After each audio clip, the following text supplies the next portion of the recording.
Pink Edition.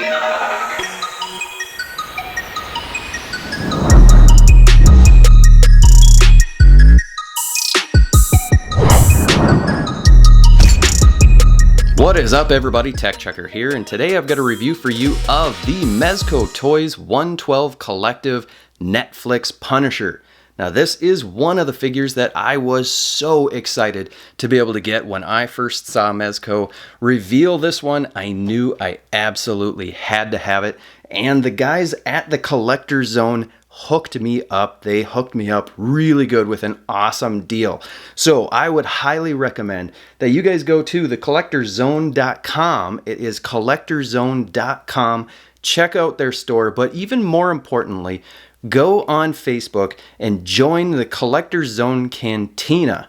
That is where it is happening. You need to be a member of that in order to get some of the deals and giveaways and all the different things that they have. The CollectorZown is very different from, the typical places that you're buying your collectibles from, because they don't really consider themselves a vendor. They consider themselves a partner. What does that mean? Well, I've got Marco. He will contact me from time to time and ask me, hey, are you looking for anything in particular? Maybe we can hook you up. So make sure you go to the CollectorZown Cantina, join their Facebook group, check out their website to see what they've got in stock. They've got Mezco, NECA, all sorts of stuff. But we're not going to take any more time. We're going to go ahead and crack this thing open and take a closer look. Alrighty, here he is right out of the packaging. And I have to say, in terms of sculpt and paint, mostly this thing is absolutely phenomenal. But there are a couple of things that bug me a little bit. But they're not massive things that are really going to make me hate this figure. The main thing that I'm not a huge fan of is his arms are extraordinarily thin. Also, I think because of the thinness, I think his hands are a little too small. I think they could have gone with a slightly bulkier hand and a slightly bulkier arm and forearm. That mostly is my only real gripe with this, is just the size of the arm. On mine, pretty much all of the seams are really, really nice and clean, and especially the fact that he's got this vest on here, you don't see that giant seam going down the back like you do on a lot of those Mezco figures, which is really nice. The other thing that I really like is the fact that the neck collar area is not that massive, huge neck collar that we sometimes see on a lot of these Mezco figures. But the vest is really, really cool. This is just a great piece. I think they sculpted it really, really well. There's actually some shell loops so that he could put, I assume, shotgun shells right in the actual vest, which is awesome. You've got these two little pieces here where the rivets are actually painted silver, which looks really, really good. And then you've got a series of pouches here on his side hip area, which looks really, really good. And then you've got a holster here. I guess the one thing that I wouldn't mind seeing is a little bit of paint on this. But, I mean, he's wearing all black. So for the most part, you're not going to have that much for paint apps on here. The one gripe that I have with the pants is the knee pads are just a hair high. So when you bend this, the knee pad, actually now it's, I guess it's straightened out. My original, when I first pulled this out and started playing with it, the knee pads were up above his knee. In the review, it's going much better, which is great. On the back, he's got a whole bunch of cool stuff on his back. He's got this sheath for the knife, which we'll show you in a little bit. There's a lot of cool little details sculpted into the back of the belt. There's a couple more of those little rivets right on the back here, which is great. You've got some sculpt work back here, and even the back of this has some cool texture kind of sculpted in with, number one, these three lines, those seam lines there. You've got a seam line up there, and then just some rippling effect that you would get with this type of fabric or this type of material. And I can't recall if this actually, I haven't tried taking this off yet. We might try and take this off a little bit later on to see. I'm not going to take it off right now on camera, we'll do it a little bit later. One other note that I might have liked to have seen is on the boots, if the laces or the rivets for the eye holes, eyelets, would have been painted, that would have been good because there is no paint on these boots. That would have been nice, but what is the biggest, coolest, best part about this figure is the face sculpt and the paint. I have to say, Mezco did an absolutely amazing job with this head sculpt to get John Barenthal's look down. I mean, they have got it down very, very nicely. I love the little fade that they've got with the shaved portion of the hair here, and then the top portion is a little bit longer, so you've got that color contrast, which is looking great. This little scar is looking really, really nice, and his profile, they really captured that profile very well with the way that his nose, obviously he has broken his nose a few times, and they really captured it with this sculpt. He's got a bit of a 5 o'clock shadow, which is looking really, really nice. The eyes are looking really, really good, nice and clean. Even the plastic, they used a pretty nice looking plastic, so it doesn't look like that kind of milky, real plasticky look. So I'm really, really impressed with this. Even the ear looks really nice. Look at that. Man, they did a great job. All right, let's go ahead and measure him up to see just how tall this guy is. And he's coming in at just about a little over 6¼ inches tall. Let's go ahead and throw our Marvel Legends Deadpool in, who is 6½ inches tall. And then we'll go ahead and throw in the Mezco Deadpool in next to him. And this Deadpool is a little bit shorter. I don't remember exactly how tall this Deadpool is. He is roughly just a little under 6½. So scales really, really well. He's going to scale well with your Marvel Legends and with your other Mezco figures, I think. You can take the vest off. I had a pretty good feeling that this would be removable, and it actually doesn't look too bad. The shirt looks pretty decent. The one thing that I don't really like that much with this shirt off is he has a bit of weak shoulders. They're a little bit sloping down a little too much. They're not as broad as I would like them to be. And with this off, his neck looks considerably longer, so it doesn't look quite right. It's not terrible looking, but it doesn't really work that well for me. And I'll show you how this comes off. You need to take his head off, and then you are going to go ahead and slide this through over his shoulder, slide that right over his neck. There are 3 pegs right on the side here, and those just peg right on in. And then to take this off, it's the exact same thing. You just reverse that order, slide this up, and then down off the arm. I don't see myself ever really displaying him without the vest on, just because I don't really like the proportions with the vest off. Okay, let's go ahead and take a look at the articulation on this figure. His head is on a ball peg, and it's down at the base of that neck, and he's not really able to look up. That's one of the things that I have an issue with, is he just can't look up much, if at all, but he can look down a decent amount, so I am pleased with that. He is able to look side to side with no issues, and the best part about this is actually the tilt. He has a lot of tilt, and that gives for a lot of emotion that you wouldn't get with a lot of like the Marvel Legends and whatnot. In the shoulders, he's got a ball hinge, and he's able to get his arm just over 90 degrees out, which is pretty cool. He is able to swivel forward about, he can go all the way up. Just be careful with that fabric, and then he can go back pretty much all the way, which is also awesome. There is no upper bicep swivel. That would have been kind of nice, but you can swivel it at the shoulder, so that maybe isn't that big of a deal. The biggest issue that you are going to run into with this figure is the fact that the elbows are single jointed. So be careful with these, heat them up, because we already talked about this with the Sculpt. These arms are pretty thin, so you want to be careful that you do not overdo it.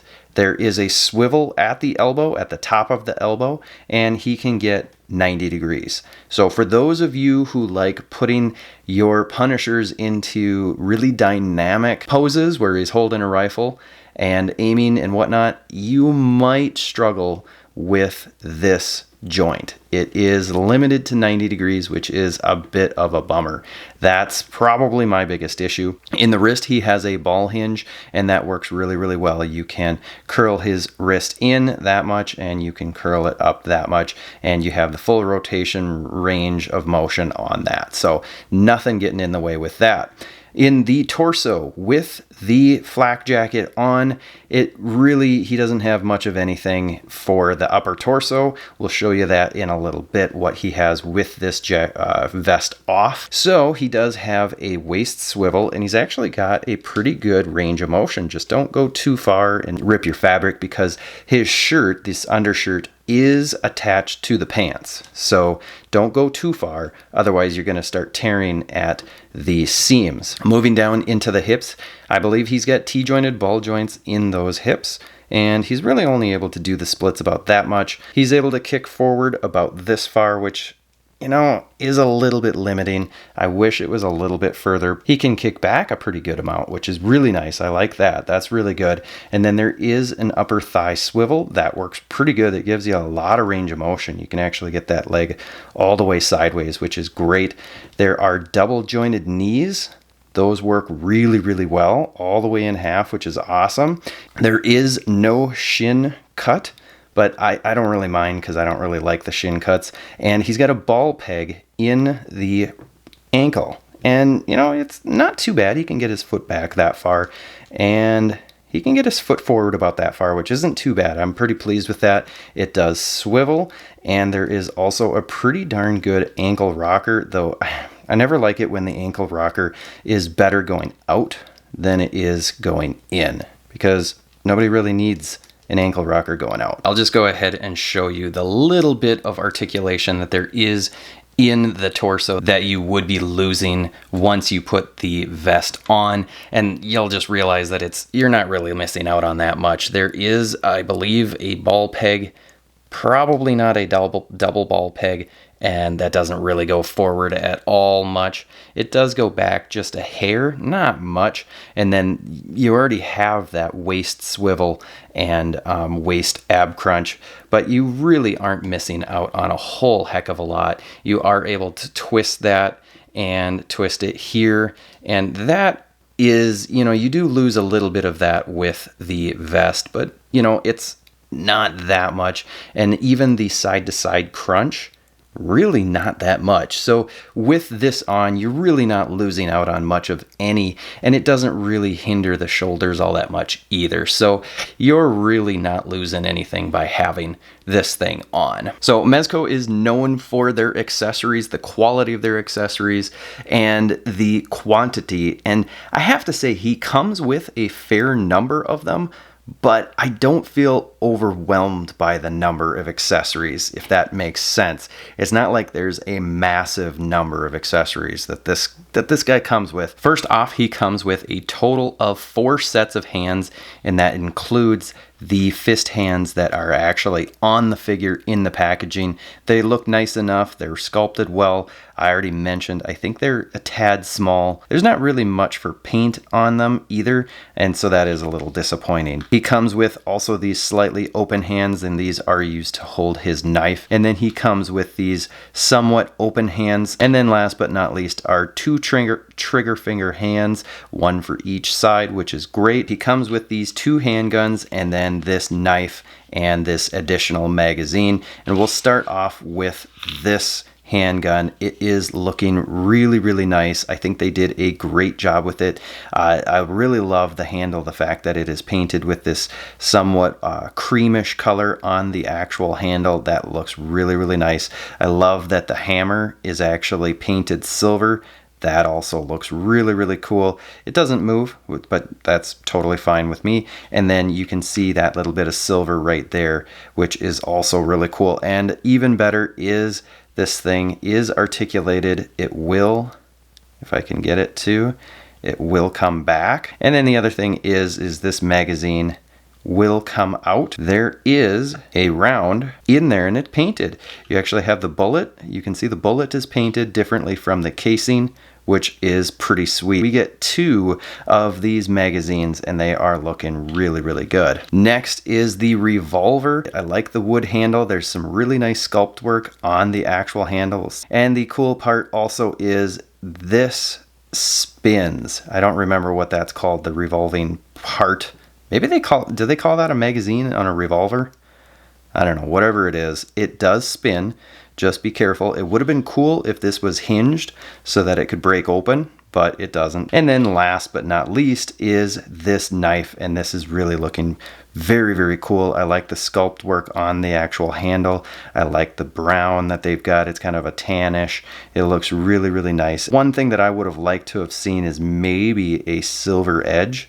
That would have been cool. That would have really added to it. But all right, so this sheath on his back, this little knife just slides right in. There are these 2 little straps that you kind of have to move out of the way, but that will slide in right like that, and that goes in really, really nicely. It fits great. Let's see, I don't think it really matters which way you put it. Yeah, it doesn't matter which way you put it in. And then the holster on his side, there's actually a peg here, and it actually pegs in really tightly, which is nice. But both of the guns will fit in here, not at the same time, obviously, don't be ridiculous. But they both can fit in there. So you can put this particular one in and it will strap in, and you can get that revolver in there and you can strap that shut as well. I just would have liked to have seen another holster somewhere, maybe somewhere on his thigh or something. That would have been really nice if we could have had that. Next up is this behemoth of a gun, and I have to say this thing is really, really impressive. I love the sculpt and paint on this thing. You've got all sorts of things going on here. Number one, there's little hoses here. It is sculpted really, really well. Some of these edges have a little bit of silver to make it look like it's been worn down, which is so cool. I love it. As far as I can tell, nothing moves on this particular weapon, so don't try too hard to try. And I thought that the barrel might be able to spin, since that's kind of how these things work, but I really don't want to force it and wind up breaking it off. So just be aware that I don't think that it is intended to spin in any way. It also comes with this piece, which is also really, really cool. It's nice and bendy. This just slides right in here in this slot and will hang down as he is holding it. And then he also comes with these little blast effects. It's kind of a translucent plastic with some orangish and yellow, and you can see there is a bit of a bullet right at the tip. And we'll move that out of the way. That's looking pretty darn impressive. So each of the guns can have one of these inserted into the barrel. So you could have, you know, on this one, just the single, they'll all fit. So that looks cool. And then you've got a spray of bullets. This is the one that is just being fired. This one was fired a moment ago, and this one even longer ago. And the fact that they are kind of proportionate for how long they are. So it's essentially he's spraying the bullets, and that looks really, really cool. And then Mezco also gave us an alternate head. They really nailed it with these heads. This is the one that comes on the figure right here, and then this is the other one. You can see this one's somewhat more battle damaged. He's got some bruises on his cheeks, and he's got some scratches and whatnot. The one thing that I would have liked is I would have loved to have had a yelling face rather than just kind of two sort of scowling faces. Here he is with the first head on, the one that he comes in package with, and then we'll go ahead and pop this other one on. Take a look at that. That is looking really good. I'm not entirely sure which one I'm going to pose them with because they both look really, really good. And then we also get this really cool trench coat that I am really digging. I think Mezco did a really, really good job with it. They do have what seems to be some sort of wire or maybe bendy plastic, and so they will hold a position a bit, as does the collar. So let's go ahead and throw this thing on the figure so you can see what he looks like. That trench coat is looking really good. I think they did a great job with this thing. This accessory alone is, I think, worth getting this figure just because it's so cool. And it wouldn't be a Mezco figure if it didn't come with the standard stand. It's just the circle. There's a little peg here, so you can either stand the figure right here, or you can use the articulated arm. This Mylar bag, we've seen this before as well. Really nice to be able to get this. It's very, very thick, nice quality. Overall, I have to say I am really pleased with this figure. The accessories are great. The sculpt and paint are really what made this figure stand out. The articulation, yes, there's a couple of little issues here and there, but nothing that I am going to get too upset about. So I promised Plastic Addict I would give my synopsis. Is this worth the $80 price tag? And I have to say, yes, it is definitely worth 80 bucks, especially if you love the Netflix show. If you're not a huge fan of the show, this might be a pass for you, but I definitely think it's worth the $80 with the accessories,